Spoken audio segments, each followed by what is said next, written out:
Here. Senator Erwin. Yes, I have a couple of questions for Congressman Toby. Kung sa ating budget process, Mr. Chair, una ang committee amendments, and then individual amendments, and then kasunod po, supposedly after the second reading approval, no more changes. Tama po ba? Yes, Your Honor. Can you state before this committee, Mr. Chair, what really happens in reality? Yung totoo.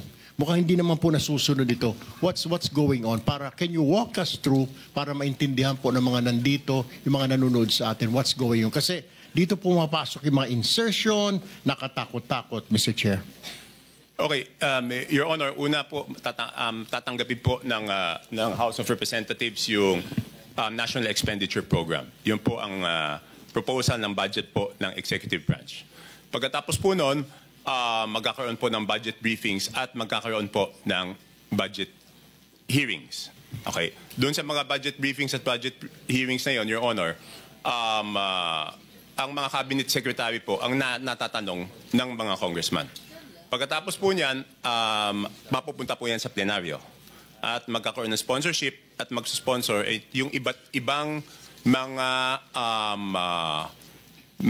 authors, no? Ng iba-ibang mga sponsor ng iba't ibang department. Doon po, hindi na po pwede magsalita ang cabinet secretary, congressman na po. Pagkatapos po, magdedebate. Yan po yung sinasabi ni congressman ng ating chairman na magdedebate po. Halos 2 buwan po yan. Inaabot ng gabi, magdedebate po. Pagkatapos po niyan, pag natapos yung debate, isasara po ang period of interpellation and debate. Pagkatapos po, bubuksan po yung period of committee amendments. Doon po magsasabi po yung committee ng mga amenda. For example po, yung departamento, yung let's say yung executive branch, may nakita silang dapat na institutional amendments. Doon po yun sinasabi sa period of committee amendments. Pagkatapos pong maisara yung period of committee amendments, bubuksan na po ang period of individual amendments. Pagkatapos pong isara yung period of individual amendments, ay magboboto na po on second reading. At tapos third reading. Yan po ay sa normal, sa lahat po ng batas. Ngayon, pagdating po sa budget, iba po yung proseso doon sa House of Representatives because ang laging sinasabi doon, kulang yung oras, di ba po? So, pagkatapos po ng committee amendments, bubuksan po yung period of individual amendments. Tapos po, magmo-motion po ang majority leader lagi na sasabihin po na magpo-form ng small committee to accept the individual amendments of the members after the approval of second reading. So, ang mangyayari po, aaprubahan natin on second reading, tapos, tsaka palang mabubuhay yung small committee na tatanggapin yung individual amendments. Tapos, yun po yung sinasabi ni Honorable Chairman na pagkatapos natin magdebate, dito lang sa budget, kaisa-isang bill na may small committee na siyang tatanggap at siya ang magdidesisyon. Walang magagawa kahit sino kasi hindi naman po kami kasama. Your Honor, doon sa talakayan na yon, sila po magde-decide. Tapos pagbalik po namin at makikita po namin yung printed copy, wala na kami magagawa kasi sa third reading po ang botohan lang doon, ang papalitan lang, wrong spelling, comma, period. So magugulat kayo minsan, nadagdagan to, nabawasan to, hindi naman napag-usapan sa plenaryo at yun po yung desisyon ng small committee. Kaya po hiningi ko po yung committee report ng small committee na wala naman pong maibigay.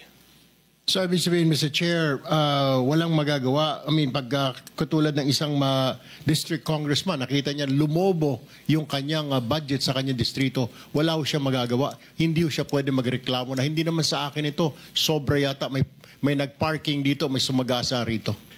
He can't do that, Mr. Chair? Wala na po. Wala na po siyang magagawa kasi yun na po. Ang next chance po nun, sa BICAM. Di ba po? Pero aminin natin, no, kung wala namang kalokohan yung project, Mr. Chair, sino namang congressman ang hindi magpapasalamat na dadagdagan yung distrito mo ng proyekto? Hindi, ibig sabihin, for example, let's assume hindi po nagkaroon wala pong natuklasang kalokohan dito wag na natin sabihin kalokohan. Wag po natin hindi po nagka-problema yung dalawang distrito ng Mindoro. I'm sure tuwan-tuwa yung congressman kasi masasabi niya sa constituents, ang dami ko napagawa kahit hindi naman siya yung nagpagawa nun. Kaya lang ngayon siguro nagkakaroon ng tanggihan kasi hindi naman siya yun, tapos siya masisisi. But in the normal course of things, sino naman ang tatanggi na madagdagan yung distrito mo? Lahat naman kaming congressman, ang gusto namin, mas maraming proyekto sa aming lugar. Di po? Natural course of things yan.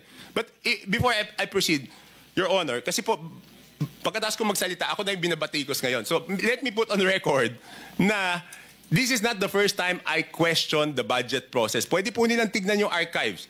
In the year 2011, for the 2012 HGAB, independent rin po ako doon, question ko na yung budget process. In the year 2013, for the 2014 HGAB, question ko na rin yung budget process. In the year 2014, for the 2015 HGAB, kung matatandaan niyo po, ako po yung humingi ng kopya ng DAP, Development Assistance Program. Kaya nag-away po kami sa plenaryo. So yung mga nagsasabi ngayon lang po ako nag-question, hindi po ako ngayon nag-question ng budget.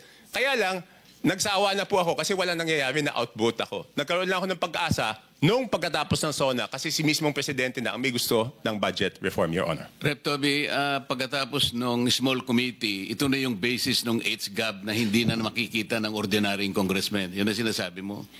HGAB na po ang makikita nyo. HGAB na po ang makikita nyong kopya. Na hindi nagkaroon ng pagkakataon yung regular congressman na makialam doon sapagkat yun po ay tinrabaho na ng small committee. Yes, Your Honor. Thank you. Continue. So, are we supposed to ask? Meron tayong Yeah, but sinusunod. are we supposed to ask Congressman Toby before Okay, regular okay. ano natin? Ano ba ho yung process? In connection with the Yes, question in of... connection Okay. with the disclosure. Proceed. Okay, thank you, Mr. Chairman. Congressman Toby, typically ang budget, diba, sinacertify yan as urgent. So ina-approve on second reading and third reading in one sitting. Yes, Your Honor. That was the basis of my